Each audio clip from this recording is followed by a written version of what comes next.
Hey folks, welcome to another episode of Ag Warriors. Super blessed to be joined by Marion it's Calmer. It's Calmer, either way. Either way, super blessed to have him on for this episode. Marion, you have so many, we briefly just started talking, so many cool things, but where did this start? Yeah. Like, this is something really, really big now. How It did is. this start? So my ancestors were from Sweden. They were blacksmiths. And then both on my dad's side and my mom's side, they had harvesting crews. So both my grandpas used to shell ear corn out of the old wooden cribs. Kind of genetic, just passed on down the line. And I've always enjoyed farming. And so when Did they farm? Oh yeah. Yeah, okay. So both grandparents farmed. And then Dad was big on fixing old machinery. And so I could come home from school and Dad, had some old piece of machinery that we were torching or welding on. And all the other neighbors were out farming. And I turned to Dad and I said, well, why don't we just go buy some newer machinery and then we don't have to wrench on it. Right. And he said, nah, he said, the newer machinery isn't any better than the old stuff. And the best train of thought he ever gave me was he said, let's figure out what's wrong with this older piece of machinery. Let's redesign it so that it'll work, and then we'll rebuild it, and then we'll be able to use it. Best train of thought I ever got from my dad. So you obviously look up to your dad a lot because I've now talked to you for maybe a total of 15 minutes. You've told me 3 different things that your dad told you. Oh, yeah. A lot of inspiration. And my grandfather was a great inspiration as well. And him and my great uncle, Barney, were some of the first ones to ever take a stationary wooden corn sheller and mount it on a solid rubber-tired Model T truck. And so my grandfather and his brother used to travel from farm to farm. And John Deere were harvesting? Custom corn shelling. Custom corn shelling, right. And we're only 30 minutes from Deere and Company. And so they came out and they looked at my grandfather's corn sheller, and that's what Deere and Company mobile corn shellers that we used to see as kids. They were green trucks and green shellers, and that's what they were designed after. So Deere came, saw something, and it's like, let's build it. Yeah, let's build it. Yeah, that's for sure. So that was, the early days, and then about 90 years later, we built the world's largest corn head, 32 row. And so I took my brother with me and we went back to the same place that my grandfather and my great uncle took the picture in front of the water tower in Woodall, Illinois. And then we took a photo we have those side by side 90 years later. That's super cool. It is pretty cool. So what year did you take your photo? Just recently? So our photo was taken in about 2015. Okay. And we actually displayed that corn head out here at Husker Harvest Days that first year we built it. And we have another one sitting here behind us today that's leaving the show here tomorrow and going up to North Dakota. Right, a lot of corn in North Dakota. Oh, for sure. So a lot of this as a kid, I just really enjoyed it. And I have a cousin that's an engineering degree. I have one of my best friends with an engineering degree. They both worked at Deere. And so they kind of gave me some guidance. But in high school, I wanted to get started. Dad was suggesting that I go to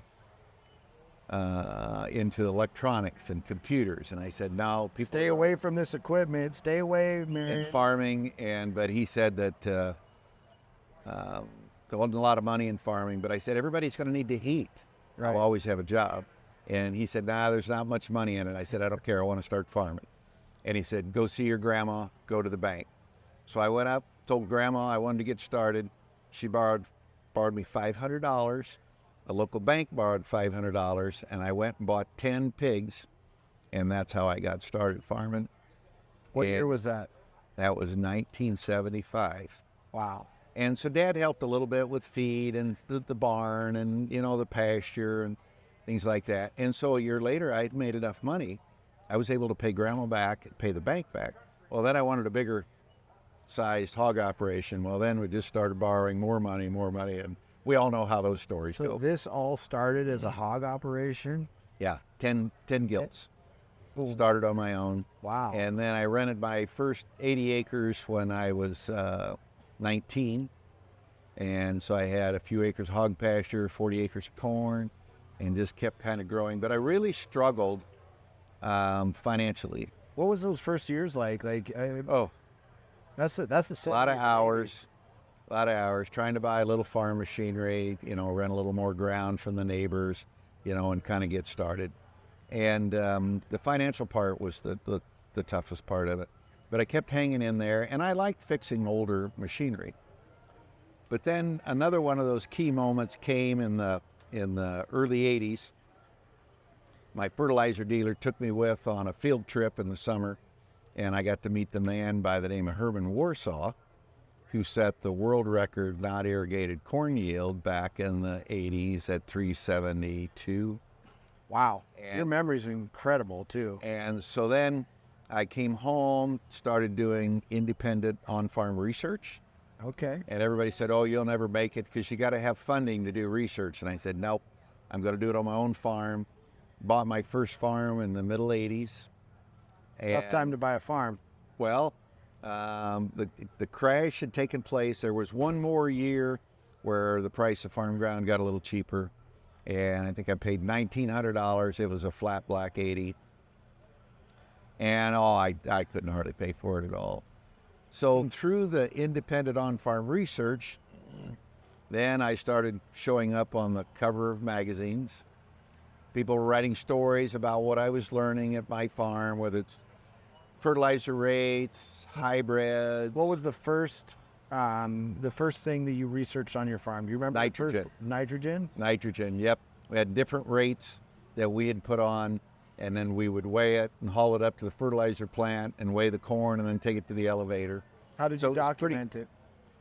So we had a wheel. We'd measure the length of the rows.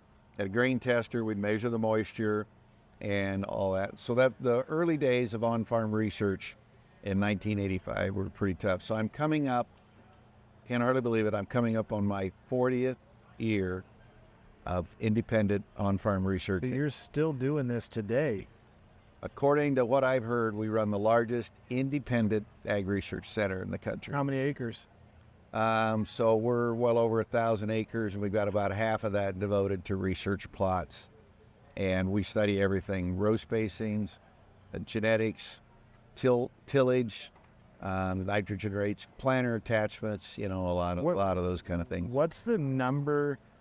Man, this is so cool. I didn't even know that about you, that you did that. I don't know how many people know that. So there are so many things that people are talking about right now as far as cover crops, as far as no-till versus tillage. Yep.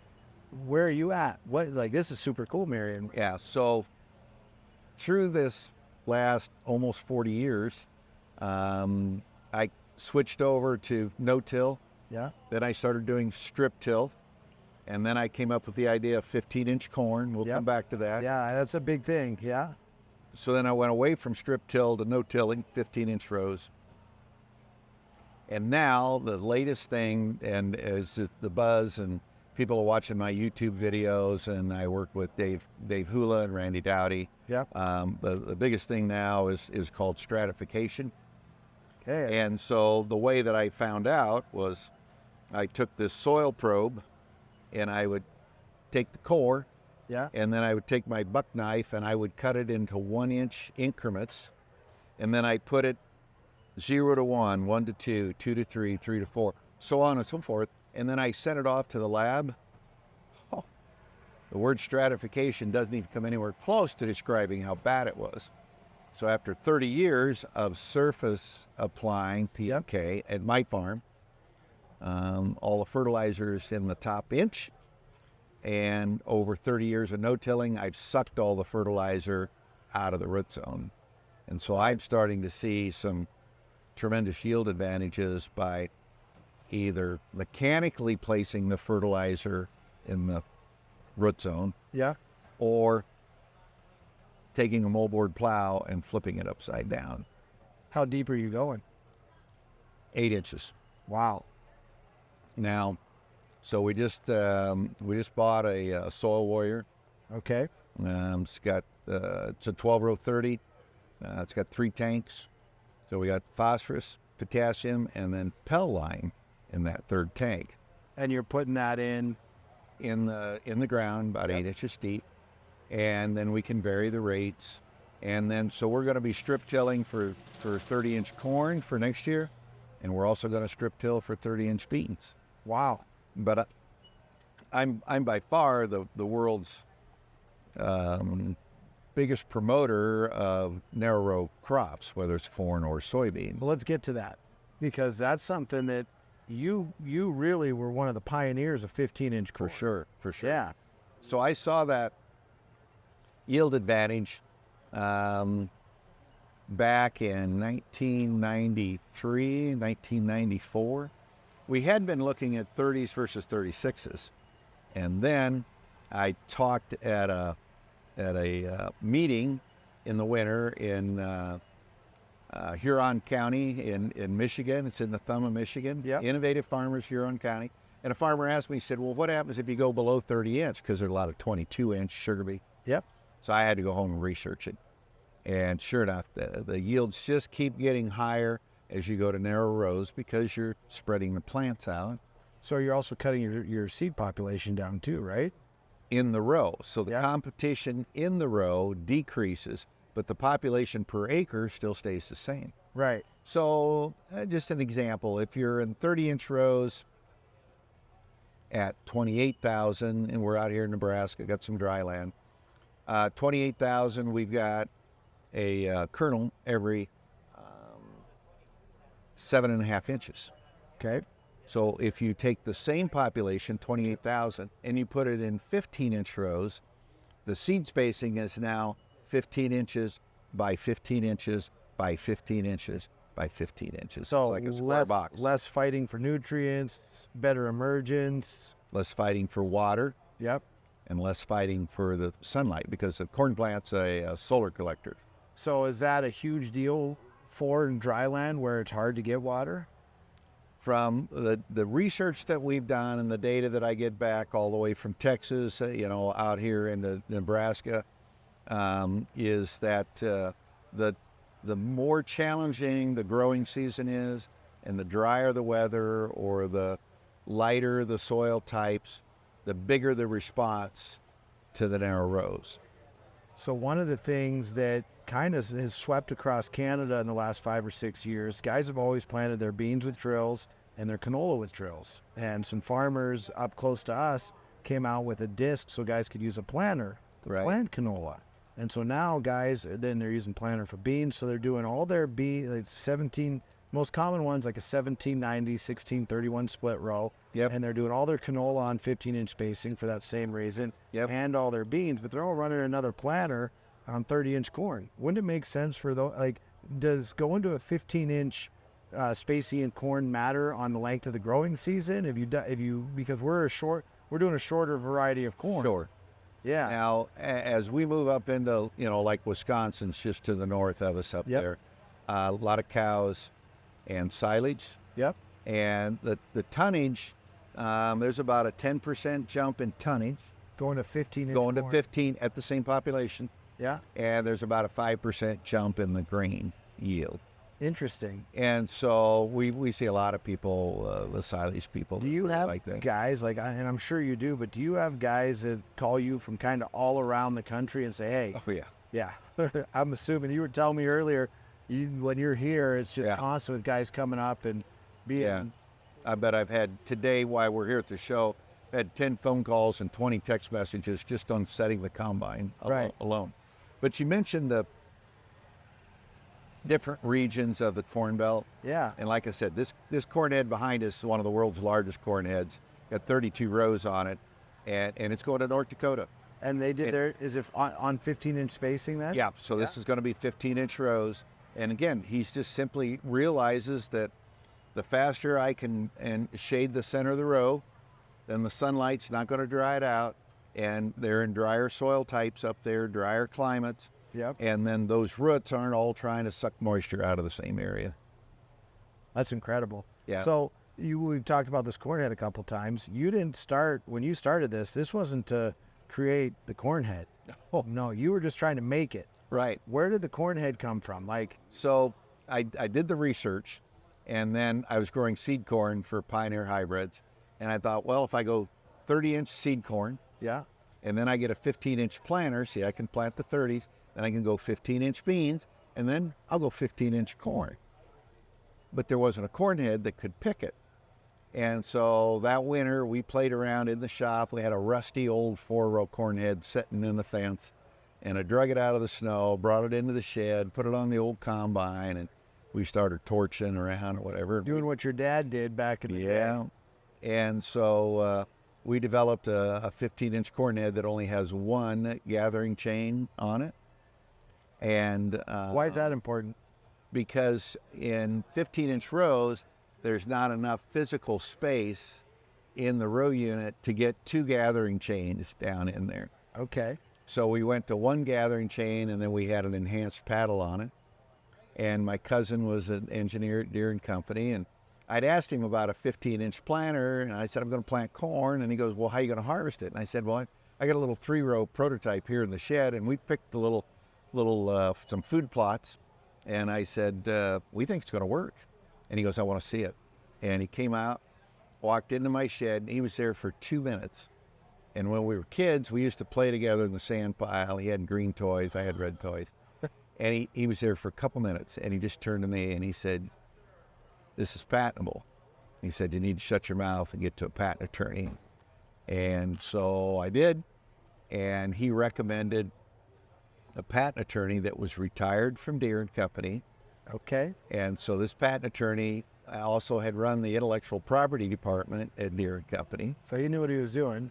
Knew what he was doing. Number 2, when I interviewed him and I showed him what I had done, it was on a red corn head.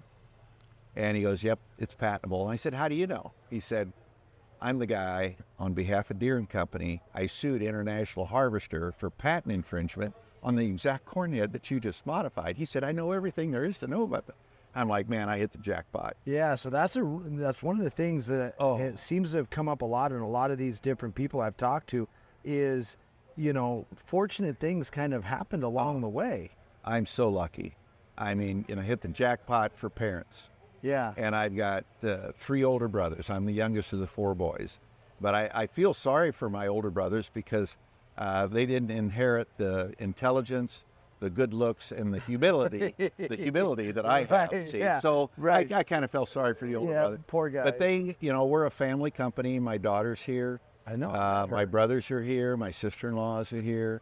And I just really blessed. Good family, good Christian family, good ancestors, great neighbors, great classmates. I mean, the story, one of my classmates was an engineer at Deere, and he helped me, kept, coaxing and encouraging me. And, I got to meet Howard Martin, Eugene Keaton, Greg Sodders, John Kinzenbaugh, and all of these guys, they kept encouraging me. And then the farmers that were coming and telling me, Marion, you're onto something, just keep going, just keep going. And I remember John Kinzenbaugh, we were at a banquet in Des Moines, and John turned to me and he says, Marion, he said, I know you think you're going to sell this to John Deere or to Case, and they're going to build it, and you're going to walk off into the sunset collecting royalties. John said, I'd be really surprised if that ever happens. And he turned to me and he said, Marion, if you want it to be successful, you want it done right, he said, you got to do it yourself. So that was the birth of what we know today as Calmer corn heads. So you now do a lot of different corn heads. You're not just doing internationals anymore. Correct. Yeah. Who? I think the list might be smaller. Who don't you do a corn head for? We don't do the Capellas. I think that's about the only one left that I can think of today that we don't have an upgrade kit. And how many? Your first thing you patented, that was back, if my memory serves me right, it's nowhere near as good as yours. It was like 1994. Yep. Somewhere in there. And so I was in my late 30s when I had my first patentable invention. And here's something else. So I'm visiting with this retired patent attorney, and he'd written the patents for Eugene Keaton and some for Howard Martin and Greg Sodder. So there's a bunch of us guys that were fortunate to have him. And I get ready to leave, and I said, I've enjoyed meeting you. I said, I'm going to go home and think about it. and I'll let you know if I want you to write my first patent. He says, okay. I was headed for the door, and he said, wait a second. I said, what? He says, I got to tell you something. I said, what's that? He said, I've met your kind before. I said, my kind? Yeah. My kind. And he said, yep. He said, obviously you have a train of thought where you can identify a problem and come up with a solution, because necessity is the mother of invention. Yep. I said, yeah, I'm not gonna argue with that. And he said, obviously you've got the agronomic and you've got the field of inventions, which is going to be corn harvesting. Yep. And he said, I'm going to tell you here right now, he said, this is not going to be your only invention. You're going to just continue to crank out one patentable idea right after another. And I said, nah, I said, I'm a one-off build. One shot. I'm going to sell this baby to Case or John Deere. And I said, because at that time, they were only 30 minutes from my house. Right. To sell it to these guys, I'm going to walk off into the sunset. He said, trust me. He said, you'll just continue. And so just this past fall, we just filed our 20th U.S. patent, and I have over 100 global patents around the world. And the people, I tell you, I'm a religious guy. God had this all laid out. Mm. And That's incredible. all I had to do was have the courage to follow the dream. And now you look around this tent. I look at it, my brothers look at it, my daughter looks at it. And it all started with one little idea with a little rusty corn head in the middle of my farm shop. Man, Marion, that is so cool. And one of the things that's evident in talking to you, I mean, this morning when we were talking a little bit, it's about the farmer.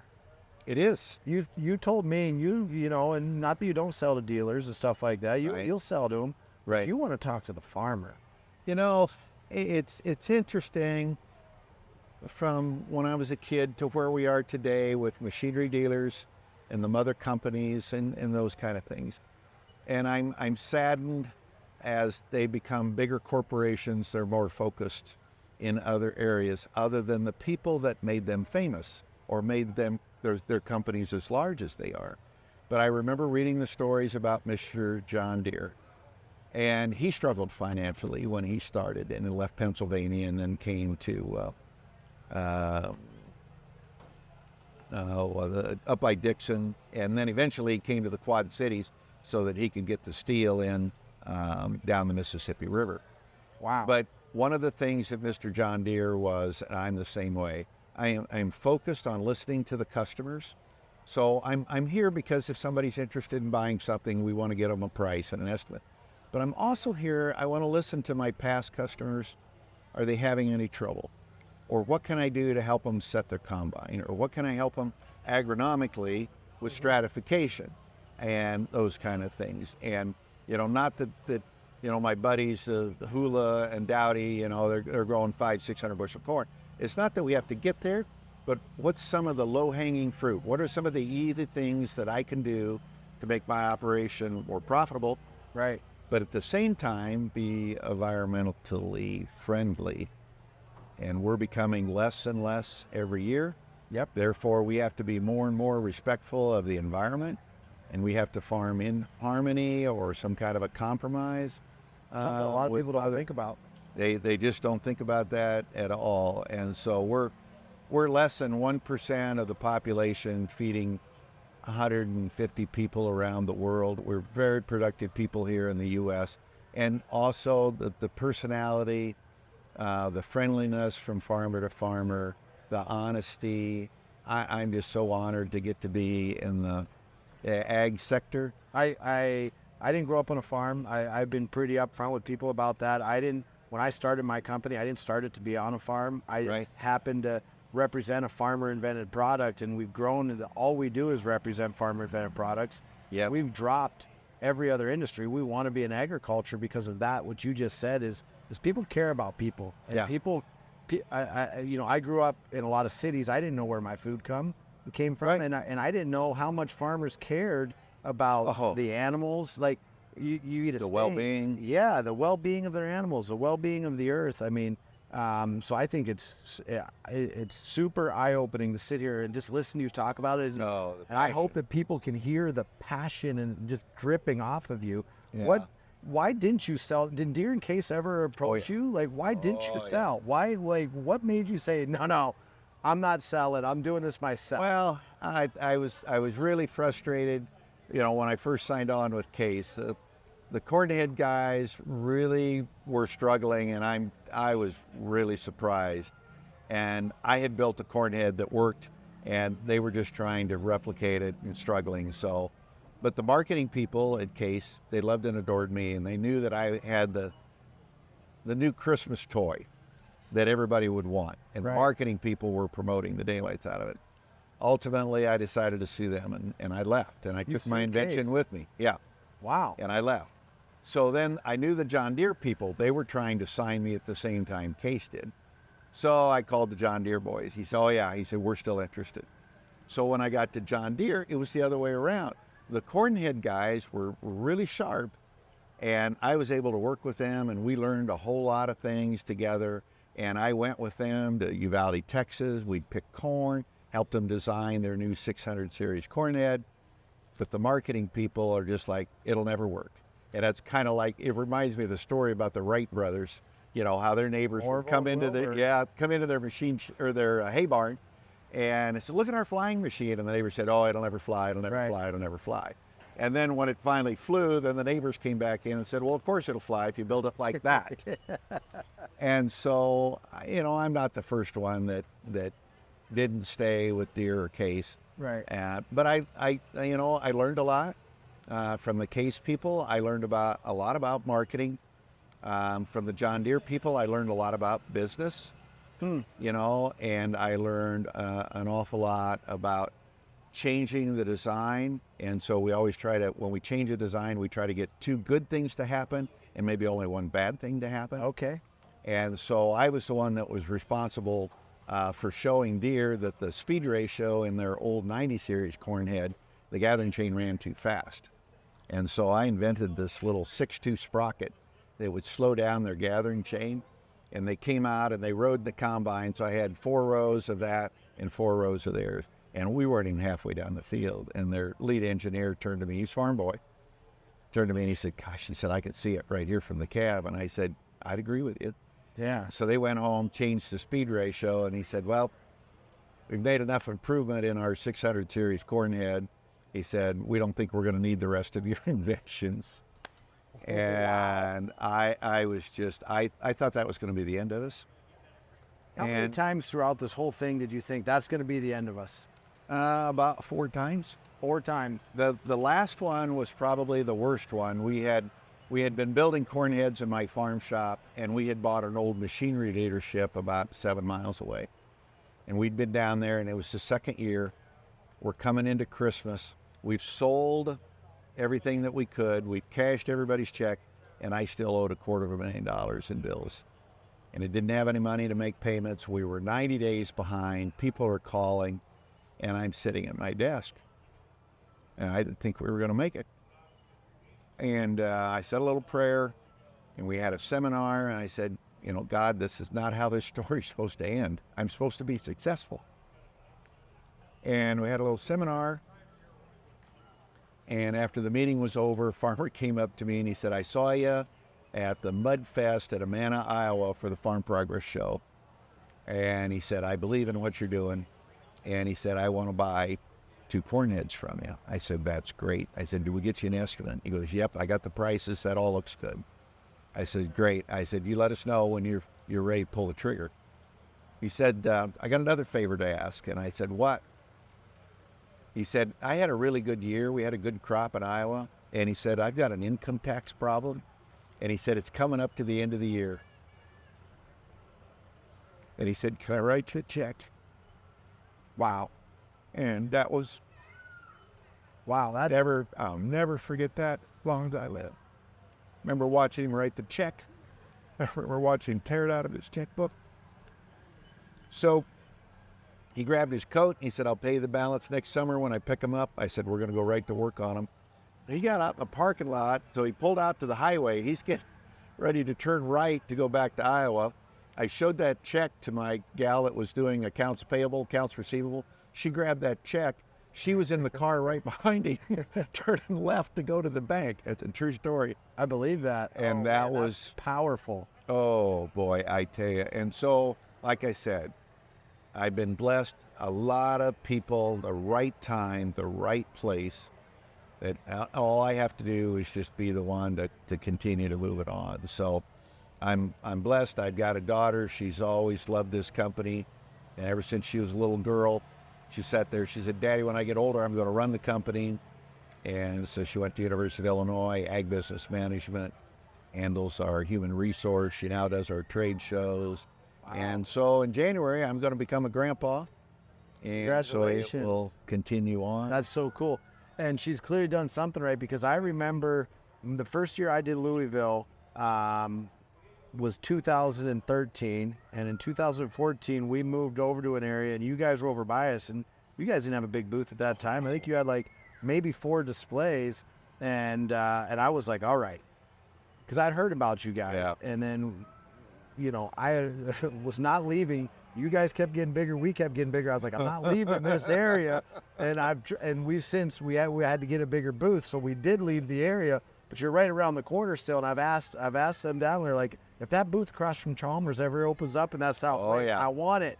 Because and now here, I mean, we're in a massive tent. You got a massive one at Farm Progress. I just saw your booth for Ohio. Like, you guys are doing. And then we have a combine here and a big corn head. So we're harvesting out here. And of course, everybody knows at Husker, deer didn't show up. Why? We don't know. Right. And that's what I try to all of my people that are walking my displays. We have upgrade kits for 9 different corn heads. Right. And then we sell 15-inch, 20-inch, 30-inch corn heads. And now we're coming out with concave upgrade kits. But I tell all the people that work in here, and we're all farmers, I said, our number one focus is to listen to the customer and find out, what can I do for the farmer? It's not what the farmer can do for me. And that's the difference between my family-run company and a corporate-run company. Yeah. And they did a Say TV. that again. I think people need to hear that again. Say that again. Yeah. It's what I can do for the farmer, right? Not what the farmer can do for the corporation. And it's the other thing. Treat people the way you'd like to be treated. I don't know how many people come in here and they said, "Oh, we broke a bolt, and we called you on the phone, and you didn't tell us to go try to do this or that. You just sent us a brand new stock roll, no questions asked." And they sent the stock roll back, and then we drilled out the stud bolt and whatever. I said, "I farm. I know what this stuff is like, and I know how frustrating it is." So they did a story at Farm Progress Show about us, and it aired on their TV throughout Central Illinois.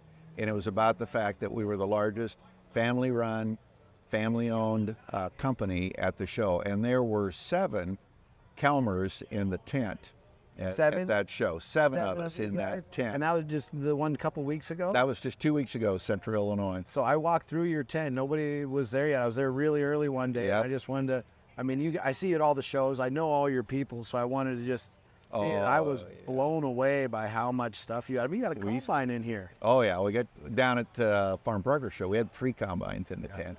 So with the Farm Progress Show people, and I know Matt, he just lives about 30 miles from where I do in Illinois. Matt's the show director for both Farm Progress and Husker. And I keep telling Matt, I said, you've been a big part of this, my success. And the first year we were there at Ankeny, Iowa, just north of Des Moines. And we had a little tent that was 10 foot by 10 foot, had one little combine, and it had one little test stand. And so today there's 12 corn heads in this, 2 combines, trailers, the whole thing. And I just, Matt said he's watched the whole thing from start. Do you look at this and think, wow? I do. I'm humbled. Not a lot of people get the break.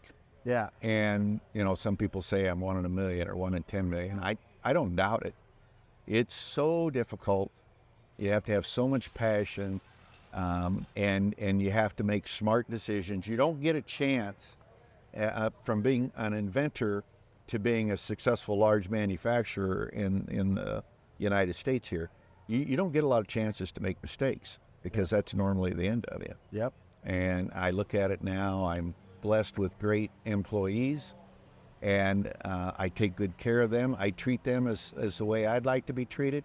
I have really great vendors that build parts for us, and they like building stuff for us because we treat them well. I want them to make some money. Yep. I want them to have time to go home, spend with their families. And I tell my employees, I said, you know what? Building corn heads is not your only thought. And I said, if I find out that your kid was playing t-ball and you were here building corn heads instead of watching your kid play t-ball, I'm going to be in your face the next morning explaining to you the importance of family. And Wow. so we try to do all of those kind of things. And then when it's crunch time, or we're out there late at night and it's raining or it's snowing or it's muddy, or we're on the road and it's icy and we're trying to get to the next trade show, my people know that that's all part of it. It's all, I've been blessed in so many ways, and I'm looking forward to many more years to come, I hope. And can't wait to see how it all evolves. So that's my final question to you is what's next? Where are you going with this? Because you've come a long way, and it's fun to look back and say, Yep. wow, this has been an incredible accomplishment, but what's next? Yeah. So we started out with a little corn head. Yep. It's just now growing into the largest corn heads in the world. We started out with one little upgrade kit for a 90 series John Deere corn head. Now we have 9 corn heads that we have upgrade kits for. And so I think the last frontier is on the combine. And I've been frustrated with getting optimal performance out of either my red combine or my green combine. So I have 4 test combines at home that we run. And so 2 red, 2 green? I've got 3 red and 1 green. Okay. And so some of them are like corn only, soybeans only, and the green one we flip-flop back and forth. Yep. And so several of my employees run combines as well, and we all talk about having the same issues during harvest.